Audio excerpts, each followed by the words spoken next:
Hi children, welcome to our channel learn think and grow. 1 മുതൽ 7 വരെയുള്ള ക്ലാസ്സുകളുടെ വീഡിയോകൾ നമ്മുടെ ചാനലിൽ അപ്ലോഡ് ചെയ്യുന്നുണ്ട്. ഓരോ ക്ലാസ്സുകളുടെയും വീഡിയോകൾ ചാനൽ പ്ലേലിസ്റ്റിൽ അവൈലബിൾ ആണ്. ഓരോ ക്ലാസ്സുകളുടെയും പ്ലേലിസ്റ്റ് ലിങ്കുകൾ വീഡിയോയുടെ താഴെ ഡിസ്ക്രിപ്ഷൻ ബോക്സിൽ നൽകിയിട്ടുണ്ട്. ഡിസ്ക്രിപ്ഷൻ ബോക്സിൽ ചാനലിൻ്റെ ഇമെയിൽ ഐഡിയും വാട്സാപ്പ് നമ്പറും കൊടുത്തിട്ടുണ്ട്. ഏതെങ്കിലും ക്ലാസ്സുകൾ ലഭിക്കുന്നില്ല എങ്കിൽ വാട്സാപ്പിൽ കോൺടാക്ട് ചെയ്യാവുന്നതാണ്. ഇനി നമുക്ക് വീഡിയോയിലേക്ക് പോകാം.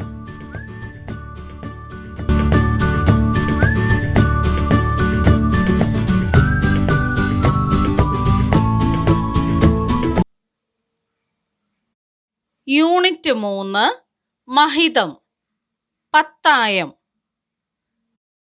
NV കൃഷ്ണവാര്യരുടെ ഓണം 1987 എന്ന കവിതയിലെ ഏതാനും വരികളാണ് തന്നിരിക്കുന്നത്. ഒരു ചെടിയും നട്ടുവളർത്തിയിലോണപ്പൂവെങ്ങനെ നുള്ളാൻ, ഒരു വയലും പൂട്ടി വിതച്ചിലോണച്ചോറെങ്ങനെയുണ്ണാൻ, ഒരു വാഴക്കന്നും നട്ടിലോണപ്പഴമെങ്ങനെ തിന്നാൻ, ഒരു കഴിനൂൽ പോലും നൂറ്റിലോണത്തുണി എങ്ങനെ അണിയാൻ. കവിത എന്തിനെക്കുറിച്ചുള്ളതാണ്? ഓണത്തെക്കുറിച്ചുള്ള കവിതയാണല്ലേ. ഒരു ചെടിയും നട്ടുവളർത്തിയിലോണപ്പൂവെങ്ങനെ നുള്ളാൻ, ഒരു വയലും പൂട്ടി വിതച്ചിലോണച്ചോറെങ്ങനെയുണ്ണാൻ, ഒരു വാഴക്കന്നും നട്ടിലോണപ്പഴമെങ്ങനെ തിന്നാൻ, ഒരു കഴിനൂൽ പോലും നൂറ്റിലോണത്തുണി എങ്ങനെ അണിയാൻ. NV കൃഷ്ണവാര്യർ. ഓണത്തെക്കുറിച്ചുള്ള കവിത കൂട്ടുകാർക്ക് ഇഷ്ടമായോ? ഓണം എന്ന് കേൾക്കുമ്പോൾ നമ്മുടെ മനസ്സിലേക്ക് ആദ്യം ഓടിയെത്തുന്നത് എന്താണ്? അതെ, ഓണസദ്യയാണല്ലേ. ഓണസദ്യയിൽ എന്തെല്ലാം വിഭവങ്ങളാണ് ഉണ്ടാവുക? ചോറ്, സാമ്പാർ, പരിപ്പ്, പപ്പടം, പഴം, ഉപ്പേരി, അവിയൽ, തോരൻ, കാളൻ, ഓലൻ, പച്ചടി, കിച്ചടി, പിന്നെയോ പായസം. അങ്ങനെ എത്ര തരം വിഭവങ്ങളാണ്! ഇവയെല്ലാം ഉണ്ടാക്കണമെങ്കിൽ നമുക്ക് പച്ചക്കറികളും പലവ്യഞ്ജനങ്ങളുമെല്ലാം വേണം. ചോറുണ്ടാക്കണമെങ്കിൽ അരിയും വേണമല്ലേ. അത് നമുക്ക് എവിടെ നിന്നാണ് കിട്ടുന്നത്? കുറച്ചൊക്കെ നമ്മുടെ വീട്ടിൽ നിന്ന് കിട്ടും, പച്ചക്കറിയൊക്കെ. ബാക്കിയോ നമ്മൾ കടയിൽ നിന്ന് വാങ്ങിക്കുമല്ലേ. അതെ, നമ്മൾ കടയിൽ നിന്ന് വാങ്ങിക്കും. ഓണം എന്ന് കേൾക്കുമ്പോൾ ഓണസദ്യ മാത്രമാണോ നമുക്ക് ഓർമ്മ വരിക? അല്ലല്ലേ. പിന്നെയോ ഓണക്കോടി, പൂക്കളം. അതെ, ഓണക്കോടിയും പൂക്കളവും ഇല്ലാതെ എന്ത് ഓണമാണല്ലേ. ഓണക്കോടി നമ്മൾ എവിടെ നിന്നാണ് വാങ്ങുന്നത്? കടയിൽ നിന്ന് തന്നെയാണ്. നമ്മുടെ ആരുടെയും വീട്ടിലിപ്പോൾ നൂൽ നൂൽക്കലോ തുണി നെയ്യുന്നതോ ഒന്നും ഇല്ല. നാം ഓണക്കോടിയും തുണിത്തരങ്ങളുമെല്ലാം കടയിൽ നിന്ന് തന്നെയാണ് വാങ്ങുന്നത്. പൂക്കളത്തിൻ്റെ കാര്യമാണെങ്കിലോ, അത്തം മുതൽ 10 ദിവസം നമുക്ക് ഓണത്തിന് പൂക്കളം ഇടേണ്ടേ. അതിനുള്ള പൂക്കൾ നമ്മുടെ ചുറ്റുപാട്ടിലുണ്ടോ? കുറച്ചൊക്കെ ഉണ്ടല്ലേ. ബാക്കിയോ? അതും നമ്മൾ കടയിൽ നിന്നാണ് വാങ്ങിക്കുന്നത്. പണ്ടുകാലത്ത് വീടുകളിലും തൊടിയിലും പാടത്തും പറമ്പിലും വേലിക്കലുമെല്ലാം ധാരാളം പൂക്കൾ ഉണ്ടായിരുന്നു. എങ്ങനെയുള്ള പൂക്കൾ? തുമ്പ, മുക്കുറ്റി, ചെമ്പരത്തി, ഇതുപോലെയുള്ള ധാരാളം പൂക്കൾ പണ്ട് വീടിന് ചുറ്റുപാടും ഉണ്ടായിരുന്നു. ഇപ്പോഴാകട്ടെ പൂക്കൾ വളരെ കുറവാണ്. കവിതയിൽ എന്താണ് പറയുന്നത്? ഒരു ചെടിയും നട്ടുവളർത്തിയില്ല, ഓണപ്പൂവ് എങ്ങനെ നുള്ളാനാണ്. ഒരു വയലും പൂട്ടി വിതച്ചിട്ടില്ല, ഓണച്ചോറ് എങ്ങനെ ഉണ്ണാനാണ്. ഒരു വാഴക്കന്ന് പോലും നട്ടില്ല, പിന്നെ എങ്ങനെയാണ് ഓണത്തിന് പഴം തിന്നുന്നത്. ഒരു കഴിനൂൽ പോലും നൂറ്റില്ല, ഓണത്തിന് പിന്നെ എങ്ങനെയാണ് പുതിയ വസ്ത്രമണിയുന്നത്. പഴയൊരു ഓണക്കാലത്ത് ആളുകളുടെ ഉത്കണ്ഠയാണിത്. ഇങ്ങനെ പോയ കാലത്തിന്റെ മങ്ങിത്തുടങ്ങിയ എത്രയെത്ര ചിത്രങ്ങളാണ്. നമ്മുടെ നാടിന്റെ ഇപ്പോഴത്തെ അവസ്ഥ എന്താണ്? നമ്മുടെ നാട്ടിൽ ഇപ്പോൾ പൂച്ചെടികൾ സമൃദ്ധമായി വളരുന്നില്ല. വയലുകളിൽ പഴയതുപോലെ കൃഷിയില്ല. തൊടികളിൽ വാഴകളും പച്ചക്കറികളുമില്ല. നാം നൂൽ നൂൽക്കുന്നില്ല. പകരം എല്ലാം കടയിൽ നിന്നും വാങ്ങിക്കുന്നു. അയൽ സംസ്ഥാനങ്ങളിൽ നിന്നുള്ള വിഷമയമായ പച്ചക്കറികളും കീടനാശിനികൾ തളിച്ച പൂക്കളുമെല്ലാം വാങ്ങി നാം ഉപയോഗിക്കുന്നു. കൃഷി എന്നത് നാം മറന്നു തന്നെ തുടങ്ങിയിരിക്കുന്നു. പണ്ടുകാലത്ത് ഇങ്ങനെ ആയിരുന്നുവോ? അല്ല, ധാരാളം കൃഷിയുണ്ടായിരുന്നു. പച്ചക്കറികളും വാഴയും തെങ്ങും എല്ലാം ഉണ്ടായിരുന്നു. വയലുകളിലാകട്ടെ നെല്ല് വിളഞ്ഞു കിടന്നിരുന്നു. ഇപ്പോൾ ഇതൊന്നും തന്നെ കാണാനേയില്ല. എല്ലാം കുറഞ്ഞു കുറഞ്ഞ് ഇല്ലാതായിക്കൊണ്ടിരിക്കുകയാണ്. മുരളീധരൻ തഴക്കരയുടെ ഓർമ്മയിലെ കൃഷിക്കാഴ്ചകൾ എന്ന കൃതിയിൽ നിന്നും എടുത്തിട്ടുള്ളതാണ് പത്തായം എന്ന പാഠഭാഗം. പത്തായം. പത്തായം പെറും ചക്കി കുത്തും അമ്മ വയ്ക്കും ഉണ്ണി ഉണ്ണും. നമ്മുടെ നാട്ടിൽ സാർവത്രികമായി കേട്ടുവരുന്ന ഒരു ചൊല്ലാണിത്. നമ്മുടെ നാട്ടിൽ സാധാരണയായി സർവ്വസാധാരണമായി കേട്ടുവരുന്ന ഒരു ചൊല്ലാണ് പത്തായം പെറും ചക്കി കുത്തും അമ്മ വയ്ക്കും ഉണ്ണി ഉണ്ണും എന്നത്. മെയ്യനങ്ങാതെ, അതായത് അല്പം പോലും അധ്വാനിക്കാതെ മൃഷ്ടാന്നം കഴിച്ച് സുഖിമാന്മാരായി ജീവിക്കുന്നവരെ കുറിച്ചാണ് പൊതുവെ ഇങ്ങനെ പറയുന്നത്. ജോലിയൊന്നും ചെയ്യാതെ വയറു നിറയെ ഭക്ഷണം കഴിച്ച് കഴിയുന്നവരെ കുറിച്ച് പറയുന്ന ചൊല്ലാണ് പത്തായം പെറും ചക്കി കുത്തും അമ്മ വയ്ക്കും ഉണ്ണി ഉണ്ണും എന്നത്. പഴയ കർഷക കുടുംബങ്ങളിൽ പല വലിപ്പത്തിലുള്ള പത്തായങ്ങൾ ഉണ്ടായിരുന്നു. എന്താണ് പത്തായം എന്ന് പറഞ്ഞാൽ? ധാന്യങ്ങൾ സൂക്ഷിക്കുന്നതിനായുള്ള സുരക്ഷിതമായ ഒരു സംവിധാനമാണ്. ചിത്രത്തിൽ കാണുന്നില്ലേ? അതുപോലെയുള്ള ഒരു തടി കൊണ്ട് നിർമ്മിച്ച പത്തായം. പഴയ കർഷക കുടുംബങ്ങളിൽ പല വലിപ്പത്തിലുള്ള പത്തായങ്ങൾ ഉണ്ടായിരുന്നു. ധാന്യങ്ങൾ, പ്രത്യേകിച്ച് നെല്ലും വിത്തും സംഭരിച്ച് സൂക്ഷിക്കുവാനാണ് ഈ പത്തായങ്ങൾ ഉപയോഗിച്ചിരുന്നത്. വിത്തുവകകൾ മാത്രമല്ല, നമ്മുടെ പൂർവികർ അവരുടെ സമ്പാദ്യങ്ങളും സൂക്ഷിച്ചിരുന്നത് പത്തായത്തിലാണ്. വിലപിടിപ്പുള്ളതെന്തും കിഴികെട്ടിയും കുടുക്കയിലാക്കിയും പത്തായത്തിൽ സൂക്ഷിക്കുന്ന രീതിയാണ് ഉണ്ടായിരുന്നത്. എന്താണ് പത്തായം? പത്തായം എന്നാൽ ധാന്യങ്ങളും മറ്റു സമ്പാദ്യങ്ങളുമൊക്കെ സൂക്ഷിക്കാൻ പഴയ കാലത്ത് കർഷക കുടുംബങ്ങളിൽ ഉപയോഗിച്ചിരുന്നതാണ്. രണ്ടറകളുള്ള പത്തായത്തിൽ ഒരു ഭാഗം വിത്ത് സൂക്ഷിക്കാൻ മാത്രമായി ഉപയോഗപ്പെടുത്തിയിരുന്നു.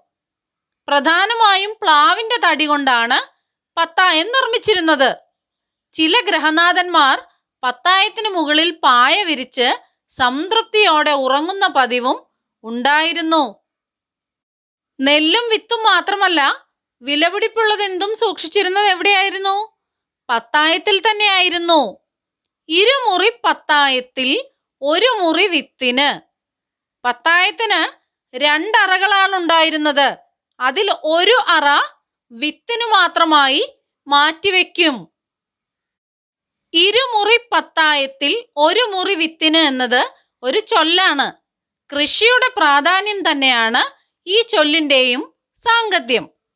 പ്ലാവിന്റെ തടിയാണ് പത്തായം പണിയുന്നതിന് ഉപയോഗിച്ചിരുന്നത്. പത്തായത്തിന്റെ മുകളിൽ തന്നെ പായ വിരിച്ച് കിടക്കുകയും ചെയ്യുമായിരുന്നു. വിളവെടുപ്പിന് ശേഷം നെല്ലും മറ്റു ധാന്യങ്ങളും അടുത്ത കൃഷിക്കാലം വരെ ഭദ്രമായി സൂക്ഷിക്കുന്നതിനുള്ള സംഭരണികളാണിവ. നെൽകൃഷി നാമാവശേഷമായതോടെ പത്തായങ്ങളുടെ ആവശ്യകതയും ഇല്ലാതെയായി. വീടിനകത്തുള്ള സ്ഥലം നഷ്ടപ്പെടുത്തുന്ന ഉപയോഗമില്ലാത്ത ഒന്നായി ഇന്ന് ഇവ മാറിയിരിക്കുന്നു. വളരെ കാലമായി യാതൊരു ഉപയോഗവുമില്ലാതെ ഇരിക്കുന്നതിനാൽ പത്തായങ്ങൾ മിക്കപ്പോഴും പാറ്റയുടെയും എലിയുടെയും മറ്റും സങ്കേതങ്ങളായി മാറിയിരിക്കുകയാവും. ഇത് പൊളിച്ചാൽ കിട്ടുന്ന തടി മറ്റാവശ്യങ്ങൾക്ക് ഉപയോഗിക്കുകയാണ് പലരും ചെയ്യുന്നത്.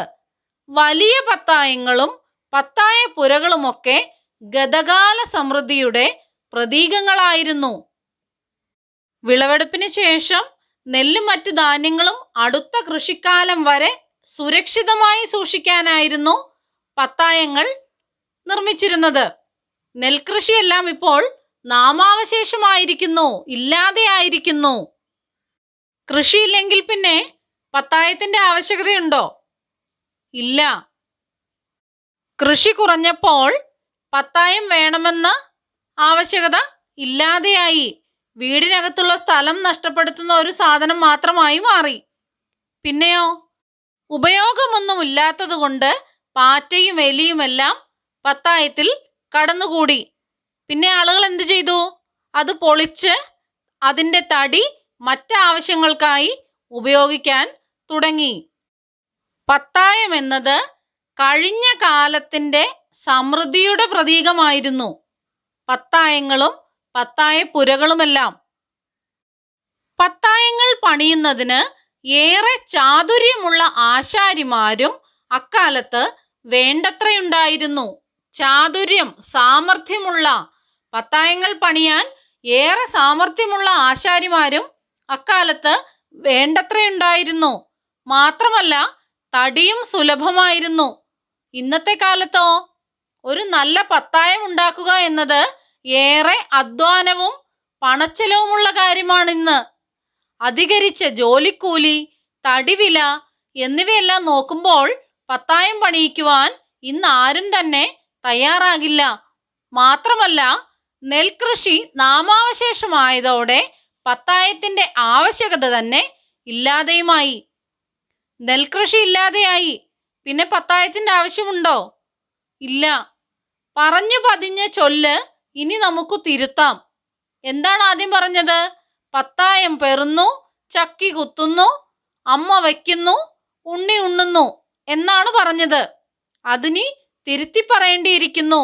പത്തായം പെറുന്നില്ല, ചക്കി കുത്തുന്നില്ല, പകരം അമ്മ വയ്ക്കുന്നതും നമ്മൾ ഉണ്ണുന്നതും ആന്ധ്രയിലെയും പഞ്ചാബിലെയും ഹരിയാനയിലെയും കൃഷിക്കാർ വിളയിച്ചെടുക്കുന്ന അരിയാകുമ്പോൾ നമ്മുടെ പത്തായങ്ങൾ എന്തിന്? ഏറെ സജീവമായിരുന്ന ഒരു കാർഷിക സംസ്കൃതിയുടെ തിരുശേഷിപ്പായി ചില വീടുകളിലെങ്കിലും ഇപ്പോഴും ശൂന്യമായ പത്തായങ്ങൾ കാണാം. ഏറെ സജീവമായിരുന്ന ഒരു കാർഷിക സംസ്കാരം നമുക്കുണ്ടായിരുന്നു. ഇപ്പോൾ അതിന് ബാക്കിയായിട്ട് ചില വീടുകളിലെങ്കിലും ശൂന്യമായ ഒഴിഞ്ഞ പത്തായങ്ങൾ കാണാൻ സാധിക്കും. മുരളീധരൻ തഴക്കരയുടെ ഓർമ്മയിലെ കൃഷിക്കാഴ്ചകൾ എന്ന കൃതിയിലെ ഒരു ഭാഗമാണ് പാഠഭാഗം. മുരളീധരൻ തഴക്കര ആലപ്പുഴ ജില്ലയിലെ മാവേലിക്കരയ്ക്കടുത്ത് തഴക്കരയിൽ 1959 ജനിച്ചു.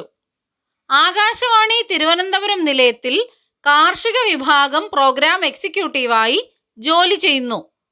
ഫാം ജേർണലിസ്റ്റ് എന്ന നിലയിൽ രചനാത്മക പ്രവർത്തനങ്ങൾ നടത്തുന്നു.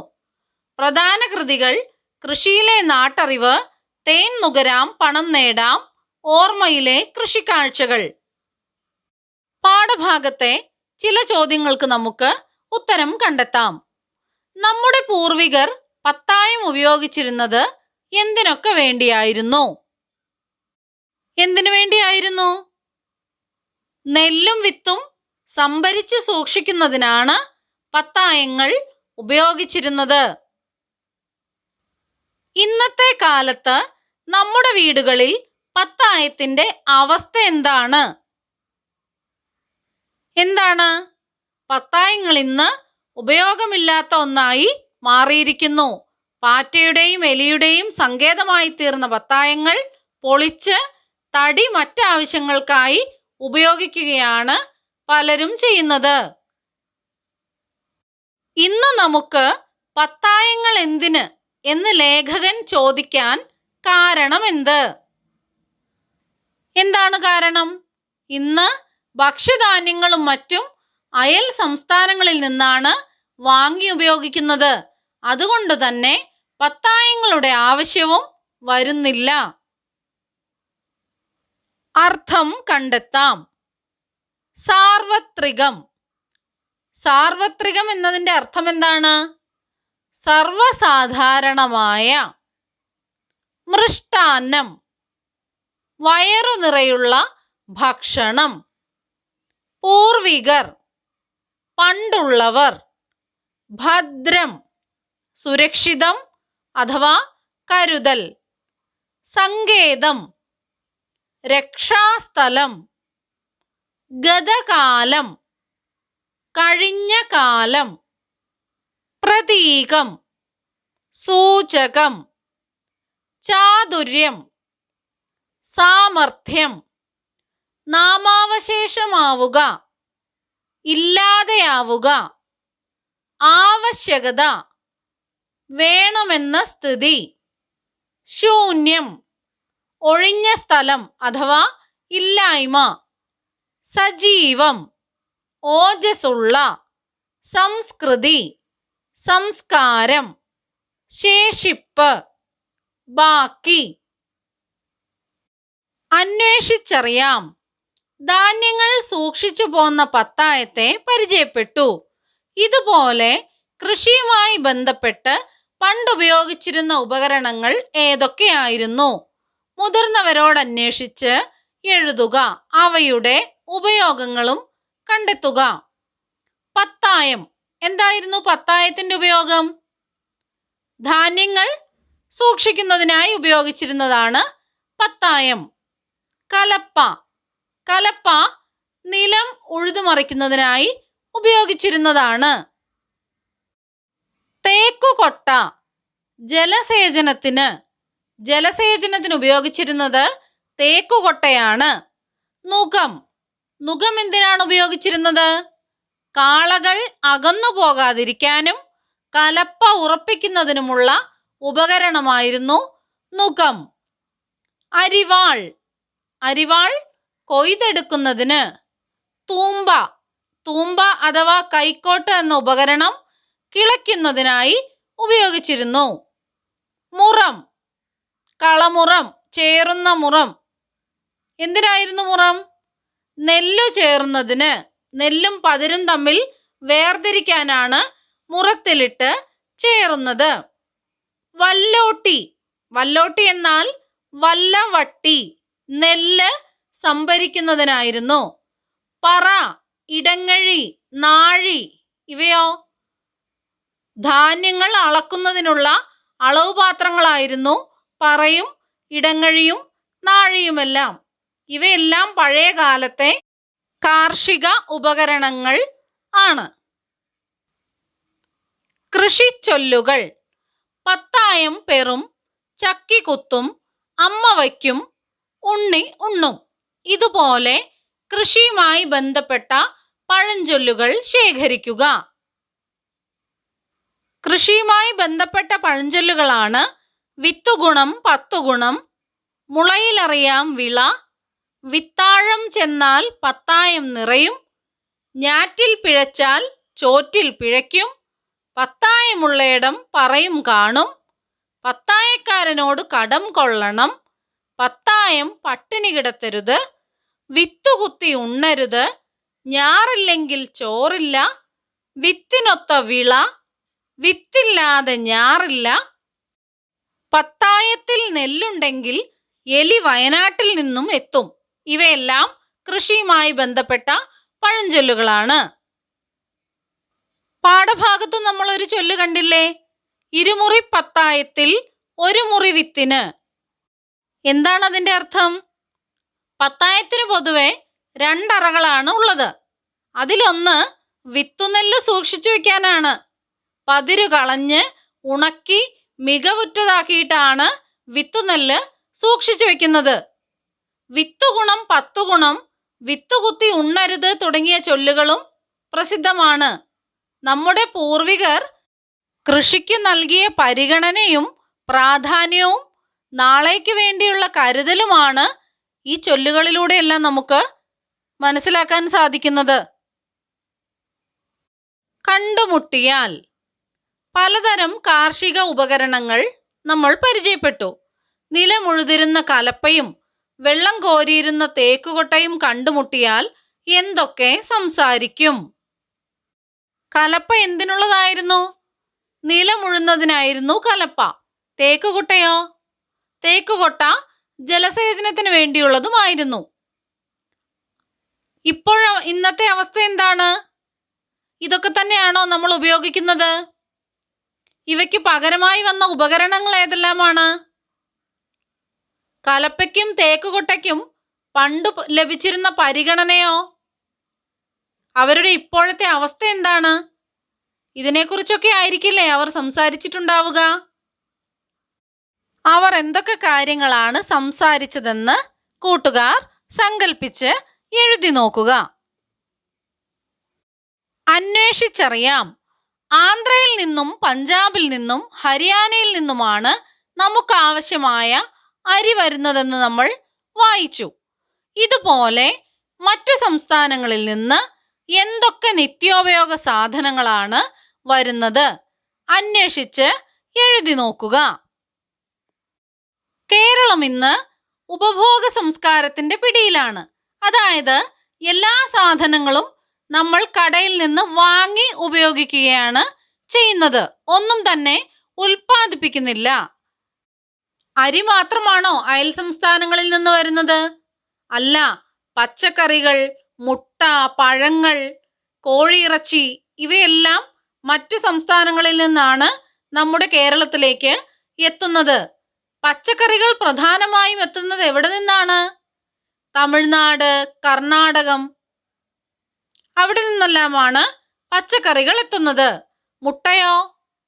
മുട്ടയും പഴങ്ങളുമെല്ലാം തമിഴ്നാട്ടിൽ നിന്ന് തന്നെയാണ്. കോഴിയിറച്ചിയും തമിഴ്നാട്ടിൽ നിന്ന് തന്നെയാണ്. മറ്റെന്തെല്ലാമാണ് അന്യസംസ്ഥാനങ്ങളിൽ നിന്നെത്തുന്നത്? കൂട്ടുകാർ എഴുതി നോക്കൂ. ആത്മകഥ. ഉണ്ണി, നീ ഉറങ്ങിയോ? എനിക്ക് നിന്നോട് ചിലതൊക്കെ പറയാനുണ്ട്. രാത്രി പത്തായത്തിനു മുകളിൽ പായ വിരിച്ചു കിടന്ന ഉണ്ണിയോട് പത്തായം പതുക്കെ സ്വന്തം കഥ പറഞ്ഞു തുടങ്ങി. എന്തൊക്കെയായിരിക്കാം പത്തായം പറഞ്ഞിട്ടുണ്ടാവുക? ആത്മകഥ എന്നാൽ എന്താണ്? ഒരാൾ സ്വന്തം കഥ പറയുന്നതാണ് ആത്മകഥ. ഗാന്ധിജിയുടെ ആത്മകഥയെക്കുറിച്ച് കേട്ടിട്ടുണ്ടോ? ഗാന്ധിജിയുടെ ആത്മകഥയുടെ പേരാണ് എൻ്റെ സത്യാന്വേഷണ പരീക്ഷണങ്ങൾ. പത്തായം ഇവിടെ ഉണ്ണിയോട് സ്വന്തം കഥ പറയുകയാണ്. എന്തൊക്കെയായിരിക്കാം പത്തായം പറഞ്ഞിട്ടുണ്ടാവുക? പത്തായത്തിന് പണ്ടു ലഭിച്ചിരുന്ന പരിഗണനയും പ്രാധാന്യവും കാർഷിക മേഖലയിലുണ്ടായ മാറ്റവും ഇപ്പോഴത്തെ പത്തായത്തിൻ്റെ അവസ്ഥയുമെല്ലാം പറഞ്ഞിട്ടുണ്ടാവില്ലേ? ഇന്ന് ആർക്കും പത്തായം വേണ്ട, പത്തായത്തോട് അവഗണനയാണ്. ഇവയെല്ലാം പത്തായം പറഞ്ഞു കാണില്ലേ? കൂട്ടുകാർ പത്തായത്തിൻ്റെ ആത്മകഥ എഴുതി നോക്കുക. മറ്റൊരു വീഡിയോയുമായി വീണ്ടും കാണാം. വീഡിയോകൾ നിങ്ങൾക്ക് ഇഷ്ടമാവുന്നുവെങ്കിൽ ലൈക്ക് ചെയ്യുക. ചാനൽ ഇതുവരെ സബ്സ്ക്രൈബ് ചെയ്തില്ല എങ്കിൽ ചാനൽ സബ്സ്ക്രൈബ് ചെയ്യുക. നിങ്ങളുടെ കൂട്ടുകാരിലേക്കും കൂടി ഷെയർ ചെയ്യുക. താങ്ക്